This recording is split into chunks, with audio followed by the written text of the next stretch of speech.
واش عمرك فقتي نهار حاسة براسك فوق السما، طاقة زايدة، ضحك، كلام بزاف وأحلام كبار؟ ومن بعد طيحة مفاجئة، حزن، تقل، تعب وبلا سبب واضح. هادشي ماشي تقلب مزاج عادي، هادشي سميتو اضطراب ثنائي القطب. اضطراب نفسي كيخلي الإنسان يتأرجح بين نوبات الهوس فين كيحس براسو قوي بزاف ونوبات الاكتئاب فين كل شي كيولي مظلم.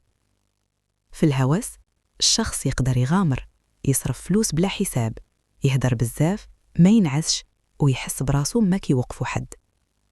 وفي الاكتئاب نفس الشخص كيحس بالفراغ، بفقدان القيمة، وبأن الحياة ثقيلة بزاف.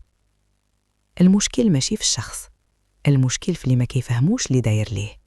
كيقولوا مرة فرحان مرة معصب، راه كيدلع، وهو راه كيتصارع مع دماغه كل نهار.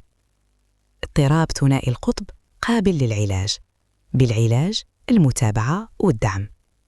الفهم والاحتواء ماشي شفقة، راه إنقاذ حياة.